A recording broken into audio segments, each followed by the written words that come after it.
Ako si Yan, isa akong sulbetero at ito ang kwento ko. Kaya tara, samahan niyo ako.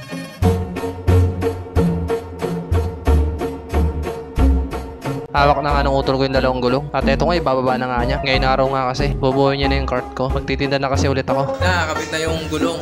Nakakabit na yung gulong sa body. Ice cream cart. Limang yan.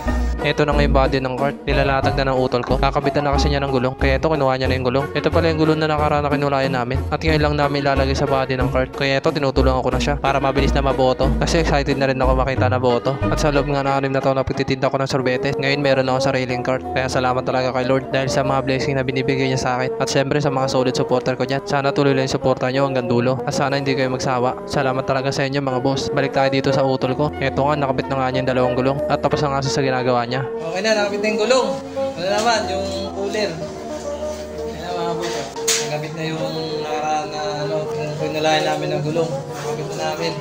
Ngayon, lalagyan na ng cooler. Saka apahan. Nilagyan niya namin ng plywood para hindi mabasag yung apahan. At ito, makit na nga itong utol ko sa taas para kunin yung apahan.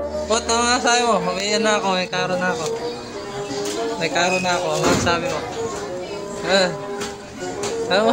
At ito nga, nakuha na ng utol ko yung apahan. At dahan-dahan nga lang siya sa pagbaba ng hagdan. Kasi ito dala niya sa lamin. Kaya kailangan talaga ingatan. Ito na dito na nga siya sa cart ko. Kaya ito nilagay na namin. Tinulungan ko na nga siya. Baka kasi biglang tumaob at babasag pa itong apahan. Ako naman niya yung umakyat. Kasi kukunin ko yung pera ng cart ko.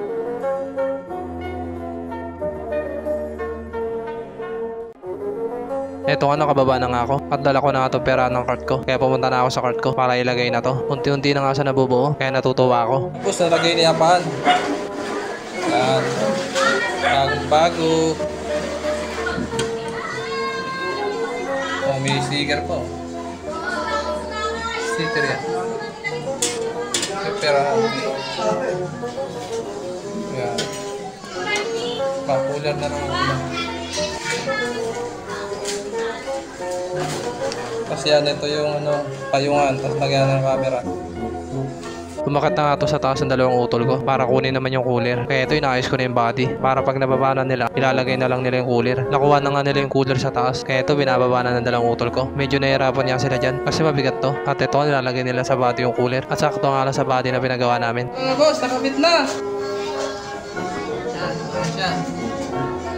Ice cream na lang kulang. Umakit nga ulit ako sa taas kasi kukunin ko yung tubo ng cooler ko. Kaya ito, nakababa na agad ako kasi sa terrace naman nakalagay ito. Ito, nakalabag na nga dito at ilalagay na nga lang ito ng utol ko. Tinanggal na nga niya yung takip ng cooler ko. At ito nga loob ng cooler ko mga boss, walang laman. Sa pagkakataon na nga niyan, masaya na nga ako nakikita yung cooler ko na bubuo. At makakapag-vlog ulit ako habang natitinda ng sorbetes. Kaya excited na ulit ako magtinda ng sorbetes. Panigurado marami na nakakami sa akin, lalo na yung mga suki ko sa mga followers ko na bumibili sa akin. Yun na mga boss, natapos na namin buuin yung mangyan cart. Yun, natin mangyan cart. Ayan, okay na. Okay na, ice cream vlog ulit.